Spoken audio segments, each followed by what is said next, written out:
Greetings, it's me again. Letitia here with another Fallout London update video. Before you get all confused, this is the quarterly update to round off last year, 2023. We know 2024 is the big year for us, but stay tuned, you'll find out some news that you've not heard yet. Welcome back to 𝐏𝐫𝐢𝐯. Now, let's keep things short and sweet this time, so I'll pass you straight on to Bonhart.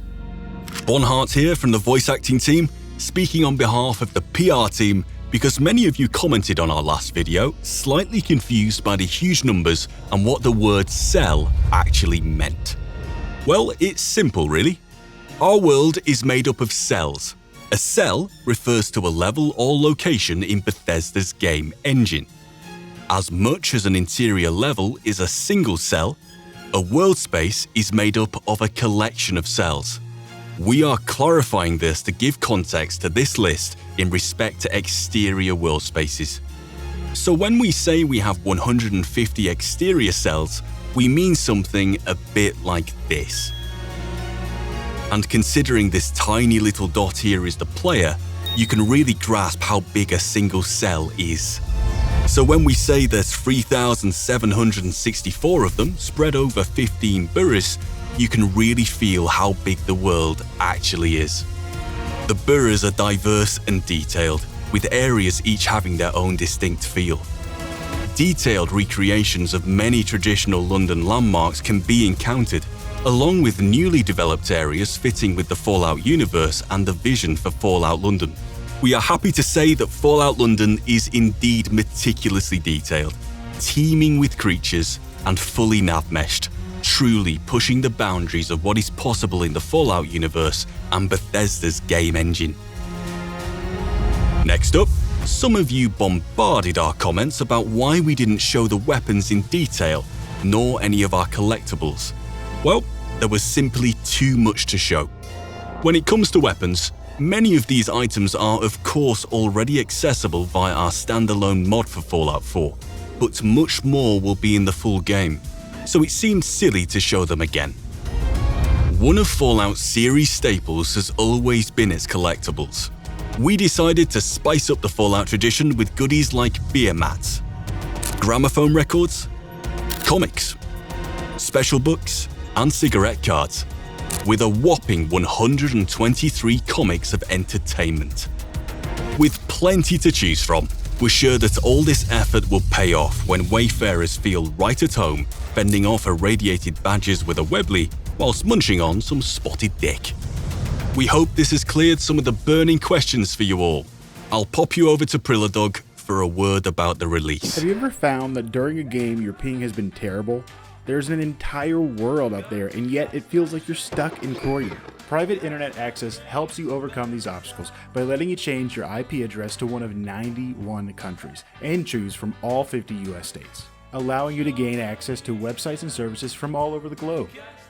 You can also use private internet access to get cheaper prices for games when switching regions on a VPN. Perfect for getting Fallout 4 cheaper, just in time for the mod's release. But this isn't just for gaming. It can be used for security as well. Free Wi-Fi, like the kind you find at coffee shops or airports, are great because they're free, but also extremely open, leaving you vulnerable to having your personal information stolen. Private internet access safeguards your internet connection through an encrypted tunnel, shielding your digital life from the eyes of those that are looking to exploit your private information. And these guys are the real deal. They have a no-log policy that they successfully defended in court, which means they don't store any personal data about you, the person actually using the service. Private internet access is available for all platforms: Windows, Mac OS, Linux, Android, iPhone, and many more. And now, you can use one private internet access subscription to protect an unlimited amount of devices at the same time. Signing up for private internet access is risk-free, there's a 30-day money-back guarantee, and 24/7 customer support. Sign up for private internet access using our special link in the description to get 83% off and 4 months free, which comes out to $2.03 a month. Hello, 𝗏𝗏𝗏 here, the project lead. I know, we said 2023 and we didn't do it. If you've not seen the video explaining why, then click the link below and it'll take you right there. The long and short of it is that some of the global conflicts happening in the world today hit some of our team members quite hard, understandably dragging their focus away from the mod. But with careful reorganisation, we managed to get things back on track. But we hadn't tested as much as we'd like, so we chose to delay it until the 23rd of April 2024. So there it is in a nutshell. And like we said, we're sorry. But the 23rd of April is rapidly approaching, and we'll be there with a mod we hope you'll be glad to play and we can be proud of. So until then, I'll pass you over to someone who's going to tell you about our voice actor updates. Hi again everyone, Stanska here, going to tell you some of the things to do with the voice acting department. Not going to be waffling too much here, but I want to show you some of the great inclusions that we've got here for you within the mod. Some of you keen-eared viewers have seen that we've got an Irish policeman in our recent video, and that's right, it is none other than Call Me Kevin. He's been an absolute star and recently helped us out. It's great to have such a great supporter included in our mod. Now if we have a look at the very important role of Arthur, who is the leader of Camelot, he is voiced by none other than a very familiar Bethesda Games community staple, Gopher. What do you think? Fallout London certainly contains some notable figures like the two doctors, Sylvester McCoy and Colin Baker. Something to note about our voice acting department is that everyone comes from such a wide array of backgrounds. Some of those are YouTubers, streamers, as well as actual working professionals. And some of those names are none other than Neil Newborn, Dan Bull, Tunnel Snakes Fool, Harrowpones, Pathetic Wolf, Voldemort, Anna Demetriou, and the simply talented boys from Squire, and we have many more that we are going to hold in store for you. Our voice actors make up the backbone of the project, and whilst it's always good to have little sprinkles of magic here and there, it's the sheer talent overall in the voice acting team that will make Fallout London what it is, truly driving home the story and narrative for you to enjoy. That's the VA section all rounded up, and now we're going to have a look at some 3D with Paul Warren. Hi everyone, I'm Paul Warren, and I've been recruited back into service to tell you all a bit more about the 3D department's work on the factions' outfits. I'll give you all a quick focus on each of their styles, beginning with the Gentry. The Gentry are styled as a group with an aristocratic and tenpenny vibe.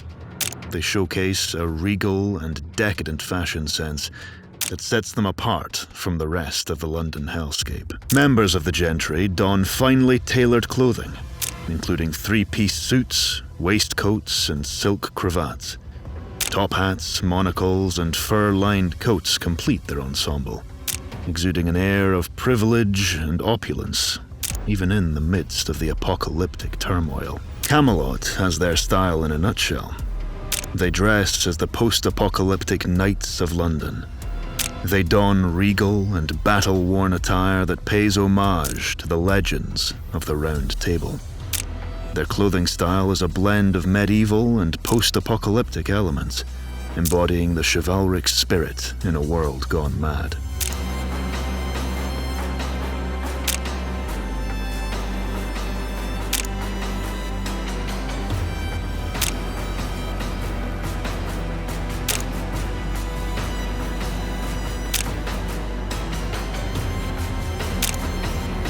The Vagabonds channel the iconic Peaky Blinders style, with a hint of post-apocalyptic flair.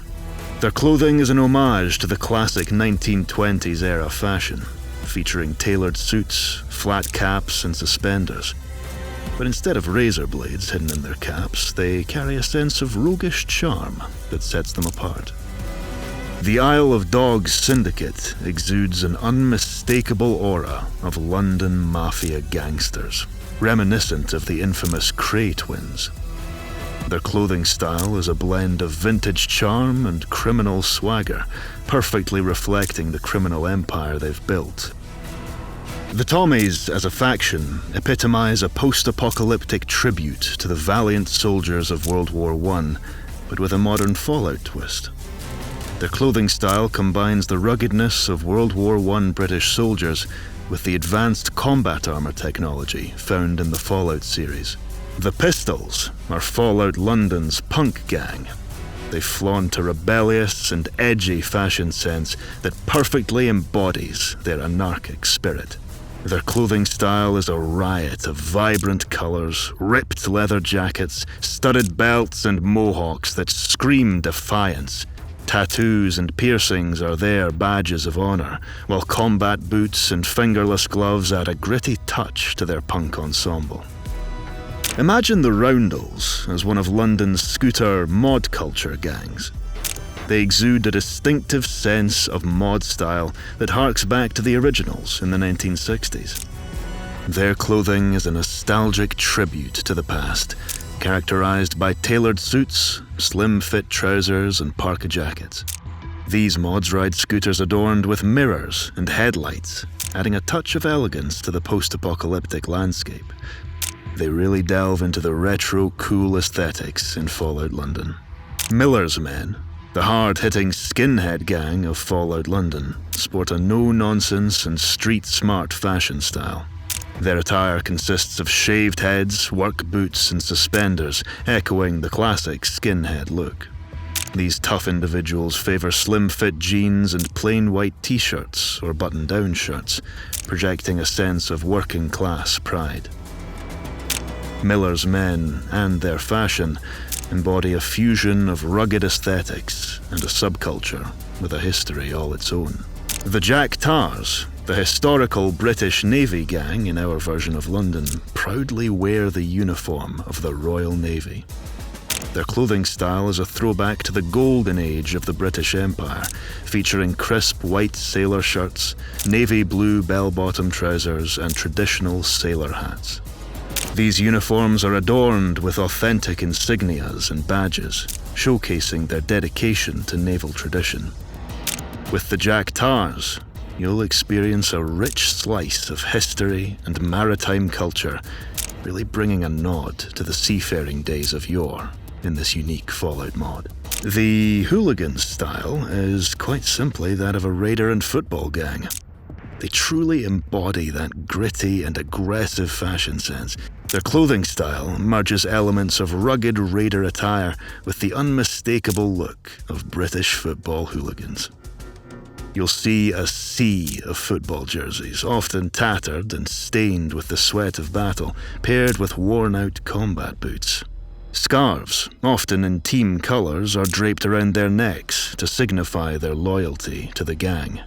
Tattoos, face paint and shaved heads are common, reflecting a no-nonsense, street-wise attitude. Many of these assets were made by the Fallout London team. Others were made by community modders, who kindly gave us permission to bring their mods into our world. Full credits below. I'll move you over to Letitia to round things up. Thanks again, everyone. We hope you've enjoyed our top picks in our development update. Remember, this is only our top picks. There are a bunch more leaky leaks on our Discord or on our social media. As always, feel free to leave your comments, and hatred, in the comment section below. We publish new content as often as we can, so be sure to subscribe to our channel and ring the bell to get notified about our latest videos. I'm Letitia, and as always, thank you so much for watching. We'll see you again soon. Stay safe and remember, mind the gap.